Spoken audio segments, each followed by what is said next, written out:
चुनाव के बाद लोग जश्न मनाते हैं कि मेरा वोट सही जगह गया। यहाँ का पब्लिक वोट देके कहती है कि मैंने गलत कर दिया, गलत अधिकार है। और ये पता नहीं कैसे घूम लेते हैं, कैसे जनता इनको घूमने देती है। बढ़िया लूट है। सामने देखिए अल्पसंख्यक छात्रावास है, अल्पसंख्यक छात्रावास 2500 करोड़ 30 करोड़ का लागत से बना हुआ है बढ़िया हाई स्कूल में। एक बच्चा रहता है उसमें, उसका जंगला है, उसका चौखट लगने में 10 साल लग जाएगा।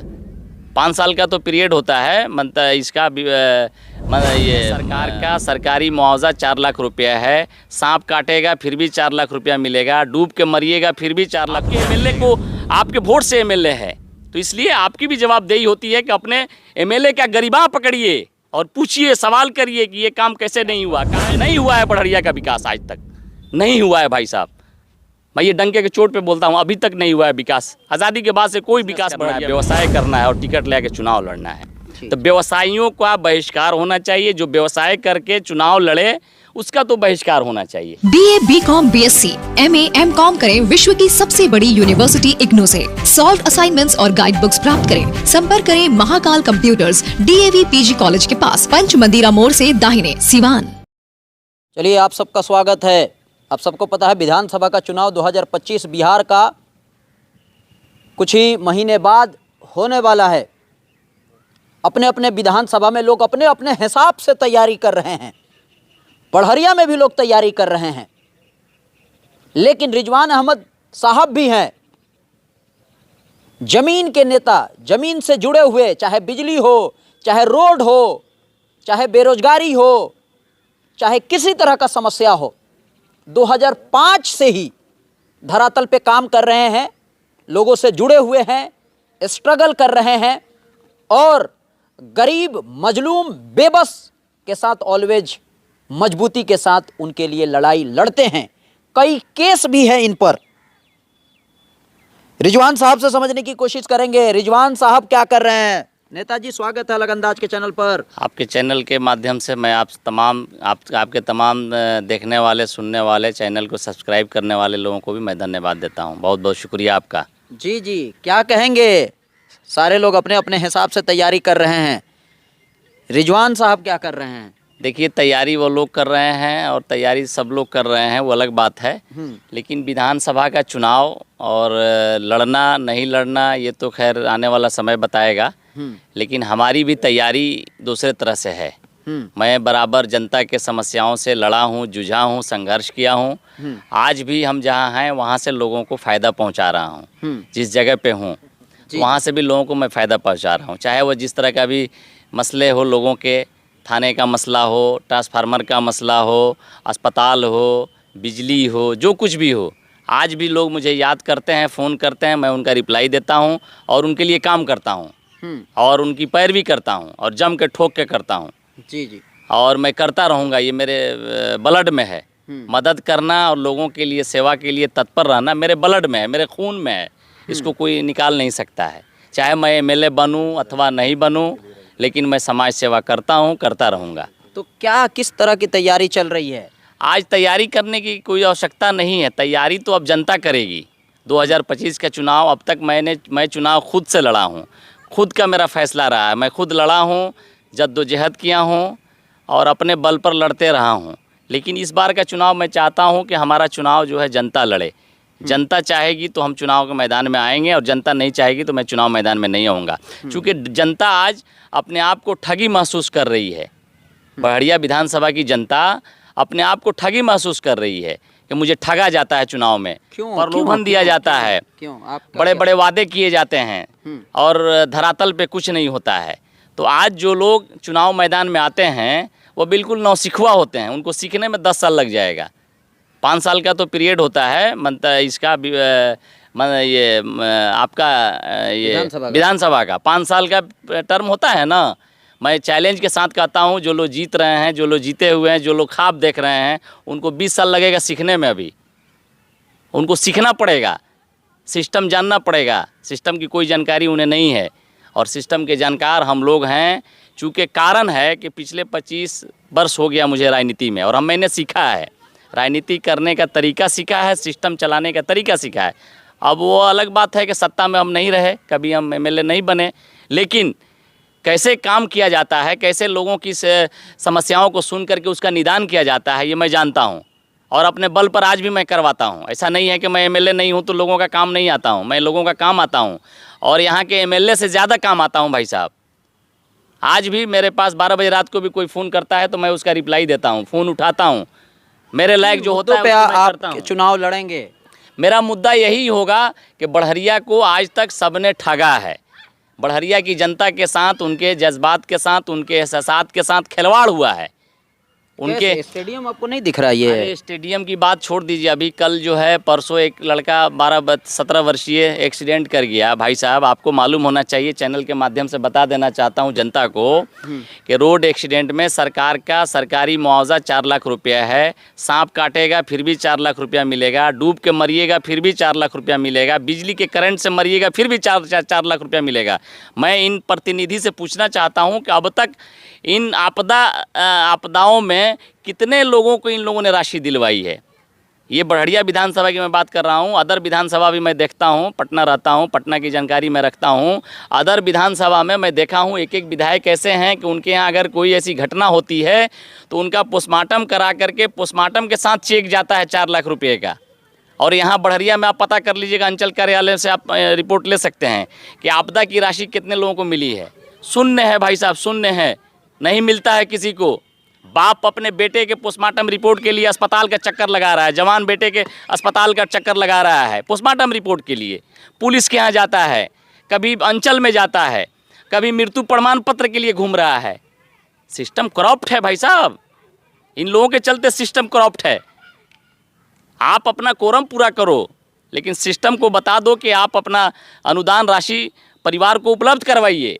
बाकी आपको पोस्टमार्टम रिपोर्ट चाहिए, FIR चाहिए, मृत्यु प्रमाण पत्र चाहिए, वो सारी प्रोसेस, सारी प्रक्रिया आप अपने स्तर से करिए। लेकिन तत्काल प्रभाव से अगर मुझे सत्ता मिला ना बढ़िया का विधानसभा का, तो हम बता देंगे कि जनता के साथ कैसे खड़े रहा जाता है, जनता को कैसे मदद किया जाता है। मदद का जज्बा होना चाहिए ना भाई साहब। मदद के लिए कोई किताब उताब में नहीं लिखा हुआ है, इसकी कोई क्लास व्लास नहीं होती है, कोई सबक वबक नहीं याद किया जाता है। मदद का एक जज्बा होता है और वह जज्बा किसी फैक्ट्री में नहीं बनता है, किसी कंपनी में नहीं बनता है। वो माँ के कोख से पैदा होते हुए वो जज्बा लेकर लोग आते हैं।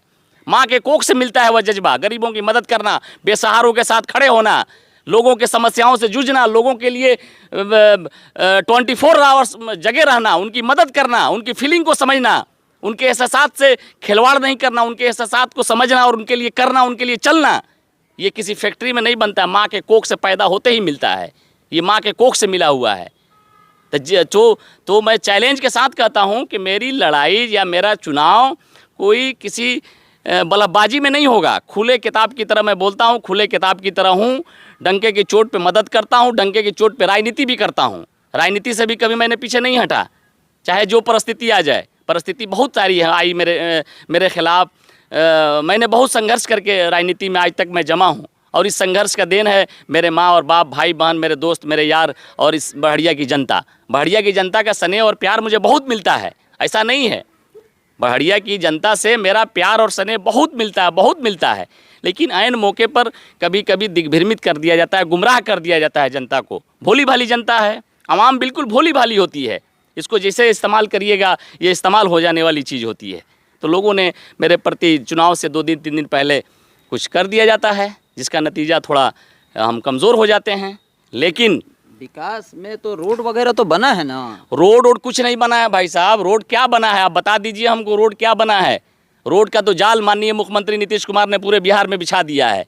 रोडों का जाल है, आप सिर्फ मांगिए तो, कहिए तो। ये स्टेडियम आपको विकास नहीं दिख रहा है? ये स्टेडियम का तो उदाहरण है, ये स्टेडियम बढ़हरिया का बिल्कुल नकारा हुआ और इसके खिलाफ हमने लिख करके दिया, आंदोलन किया। इसमें 2-3 जेई सस्पेंड हुए, आपको मैं दिखा दूंगा पेपर, मेरे ही लिखने पर।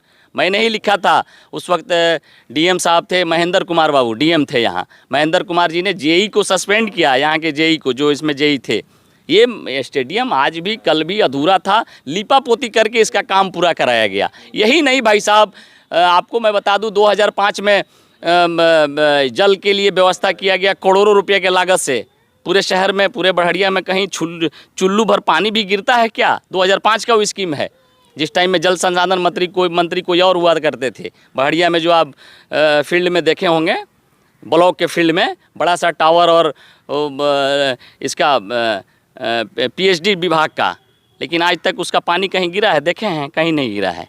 तो बढ़िया में तो लूट है। सामने देखिए अल्पसंख्यक छात्रावास है, अल्पसंख्यक छात्रावास 2500 करोड़ 30 करोड़ का लागत से बना हुआ है बढ़िया हाई स्कूल में। एक बच्चा रहता है उसमें, उसका जंगला है, उसका चौखट है, कुछ भी नहीं है। भाई साहब, यहाँ कोई माई बाप नहीं है, न जनता का। बढ़िया शहर में बढ़िया का। कहीं कहीं तो पानी ये लग रहा है ना, बाकी सब जगह तो ठीक है ना। टाउन में देखिए तो नहीं, पानी तो ये बारिश का पानी है, इसका लगना नहीं लगना वो अलग मैटर है। लेकिन PhD डिपार्टमेंट से जो पीने के लिए पानी की व्यवस्था करी गई वो भी बढ़िया में शून्य है। एक चापाकल नसीब नहीं है बढ़िया को। यात्री लोग कहाँ पानी पिएंगे? या जो लोग आते हैं बाजार करने, बैंक में ज़रूरत के तहत, अस्पताल में ज़रूरत के तहत अपनी दुकानदारी बिजनेस करने के लिए, वो लोग कहाँ पानी पिएंगे? कहाँ शौचालय जाएंगे? कहाँ जाएंगे? मर्द तो कहीं जा सकता है, औरतें कहाँ जाएंगी? महिलाएं बताइए। धिक्कार है यहाँ के अब तक के जनप्रतिनिधियों को, मैं कह रहा हूँ धिक्कार है। और ये पता नहीं कैसे घूम लेते हैं, कैसे जनता इनको घूमने देती है बढ़िया में। वोट लेकर के पता नहीं कैसे घूमने देती है जनता। जनता को भी कॉन्शियस होना चाहिए अपने मुद्दों को लेकर के, अपने वो सवालों को लेकर के, सवाल को लेकर के जनप्रतिनिधि के प्रति जागरूक होना चाहिए। और इसकी जवाबदेही जनप्रतिनिधि की होती है। और आपने वोट दिया है, वोट दे करके आपने जनप्रतिनिधि बनाया है। आपके MLA को आपके वोट से MLA है, तो इसलिए आपकी भी जवाबदेही होती है कि अपने MLA का गरिमा पकड़िए और पूछिए, सवाल करिए कि ये काम कैसे नहीं हुआ, काहे नहीं हुआ। एक MLA भाई साहब एक विधानसभा का सुप्रीमो होता है। सुप्रीमो विधायक सुप्रीमो होता है अपने विधानसभा का।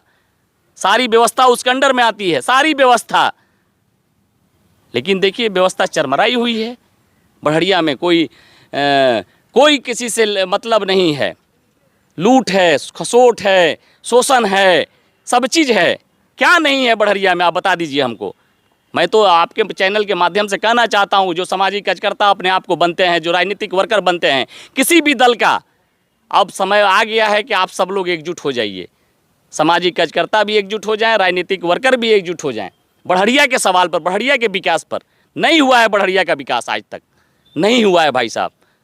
मैं ये डंके के चोट पे बोलता हूँ, अभी तक नहीं हुआ है विकास। आज़ादी के बाद से कोई विकास बढ़िया में नहीं हुआ है। बढ़िया का विकास होता तो यहाँ B.Ed कॉलेज होता, डिग्री कॉलेज होता, यहाँ पॉलिटेक्निक कॉलेज होता, अस्पताल 100 बेड का होता। इतनी बड़ी आबादी पर 30 पंचायत का ब्लॉक है भाई साहब। इतनी बड़ी आबादी पर एक नॉर्मल अस्पताल है, प्राथमिक स्वास्थ्य केंद्र है। रेफरल अस्पताल का दर्जा होना चाहिए यहाँ कम से कम 20-25 डॉक्टर की बहाली होनी चाहिए। रेफरल अस्पताल होगा, सारी व्यवस्था मिलेगी आपको। आप बताइए, देखिए सिसवन ब्लॉक सबसे छोटा ब्लॉक है, रेफरल अस्पताल है। सिसवन ब्लॉक सबसे छोटा अस्पताल है और आज का रेफरल नहीं है। हमको लगता है कि 90 का रेफरल अस्पताल है वो। महाराजगंज जा करके देखिए 100 बेड का अस्पताल है। लेकिन बढ़िया दुर्भाग्य है, यहाँ ना अस्पताल की बात होती है, ना शिक्षा की बात होती है, न एजुकेशन की बात होती है, न विधि व्यवस्था की बात होती है, न सामाजिक समरसता को बनाने की बात होती है। यहाँ बस सिर्फ और सिर्फ चंद लोग मिल करके राजनीति को तहस नहस करके रख दिया है। तो आज लेकिन जनता और लोग इस बात को महसूस कर रहे हैं कि कहीं ना कहीं हम लोग निकम्मे जनप्रतिनिधि को चुन दे रहे हैं। और ये यहीं होता है, बाहर कहीं नहीं होता है कि चुनाव के बाद लोग अफसोस करते हैं। तमाम जगहों पे हम देखे हैं चुनाव के बाद लोग जश्न मनाते हैं कि मेरा वोट सही जगह गया। यहाँ का पब्लिक वोट दे के कहती है कि मैंने गलत कर दिया, गलत आदमी को चुन दिया। वोटवा देने के बाद कहती है कि हमसे गलती हो गई। ऐसा आदमी को वोट नहीं देना चाहिए। जी एक और सवाल समझने की कोशिश करेंगे रिजवान साहब। आप 2025 का चुनाव लड़ेंगे तो इतना तो मुझे ऐसा लगता है कि संगठन, कोई पार्टी, तो क्या उम्मीद किया जाए, किस पार्टी से, किस संगठन से आप आ रहे हैं? बहुत इसके बारे में भी आपको मैं क्लियर कट बता दूंगा इंशाल्लाह। बहुत जल्द इस पर भी हम फैसला ले लेंगे, क्या करना है। अपने लोगों से बातचीत करेंगे, जनता से राय मशवरा करेंगे इस बार कि कैसे क्या करना है। और जनता जब चाहेगी चुनाव लड़ाना और चुनाव जिताना तो लड़ा भी देगी और चुनाव जिता भी देगी। जनता सर्वोपरि होती है। टिकट तो है ही है, टिकट माने रखता है। लेकिन अभी जो टिकट के बंटवारे में मामला चल रहा है, आप देख रहे हैं कि कभी कोई पार्टी में नहीं रहा, टिकट लेके आ गया। इससे पहले जो हम लोग चुनाव लड़े भाई साहब, 2015 का चुनाव हम भी लड़े। बच्चा पांडे और श्याम बहादुर सिंह में लड़ाई थी। बच्चा पांडे लोजपा से थे और श्याम बहादुर सिंह जेडीयू से थे। दोनों की लड़ाई थी 15 में। फिर 20 में बच्चा पाड़े आ गए आरजेडी में और श्याम बहादुर सिंह उधर चले गए। वो चले गए एनडीए में, ये आ गए यूपीए में बच्चा पांडे। न ये आरजेडी के कभी रहे और न वो चीज़ें रही। तो चुनाव तो आप देख रहे हैं कैसे हो रहा है। कोई कहीं किसी दल का सिंबल लेके आता है, लेकिन इस चीज़ को ज़रूर जनता को एनालिसिस करना चाहिए कि जो जनता के बीच रहे, जो जनता के बीच से जाए, चाहे किसी दल का व्यक्ति हो, जनता के बीच रहने वाला आदमी कहीं ना कहीं उसके अंदर निश्चित तौर से संवेदना होती है। संवेदनशील व्यक्ति वही होता है। असंवेदनशील व्यक्ति वो होता है जिसको बिजनेस करना है, व्यवसाय करना है और टिकट लेके चुनाव लड़ना है। तो व्यवसायियों का बहिष्कार होना चाहिए। जो व्यवसाय करके चुनाव लड़े उसका तो बहिष्कार होना चाहिए। जनता के बीच रहने वाला कोई भी व्यक्ति, उसके साथ जनता को भी खड़े रहना चाहिए। पार्टी खड़ी हो न हो, जनता उसके साथ खड़ी हो, जनता उसका जवाब दे दे। चलिए वीडियो ख़त्म करेंगे। अपने अपने हिसाब से लोग तैयारी कर रहे हैं। नेताजी का बात जो है, सिवान गोपाल नेताजी की जो बात है, बढ़हरिया विधानसभा के जो क्षेत्र के जो लोग हैं उनके दिमाग में कितना उतरता है, ये आने वाला टाइम आपको बता देगा। फ़िलहाल आप देख सकते हैं इस वीडियो के माध्यम से आपको ये ज़रूर समझ में आया होगा और नेताजी के बातों से आप ज़रूर इत्तेफाक रखेंगे, हाँ में हाँ ज़रूर मिलाएंगे कि रिजवान नेता बिल्कुल सही बोल रहे हैं कि बढ़हरिया का रियल में आज़ादी के बाद सच में विकास नहीं हुआ है। वरना विकास हुआ होता तो ये जो आपका मौलाना मजरुल हक साहब के नाम से जो ये आपका स्टेडियम बना है, इसका हालात ऐसा नहीं होता। सामने में जीएम उच्च विद्यालय में अल्पसंख्यक छात्रावास बना है, एक भी मुस्लिम समाज के बच्चे नहीं होते हैं। सच में आज़ादी के बाद बढ़हरिया का विकास नहीं हुआ है। ऐसे कई चीज़ हैं जहां पर आपको दिखाया जा सकता है कि रियल में बढ़हरिया का विकास नहीं हुआ है। नेताजी के बातों पे आपकी क्या प्रतिक्रिया है, कमेंट दे के बताएं। ऐसे ही हम लोग अलग अलग लोगों के पास, अलग अलग नेताओं के पास हम लोग जा रहे हैं, उनकी बातों को समझ रहे हैं, उनकी बातों को लोगों तक पहुंचाने की कोशिश कर रहे हैं ताकि लोग इस बार सोच समझ के वोट करें। तो चलिए आज की इस वीडियो में बस इतना ही। बने रहें, देखते रहें अलग अंदाज।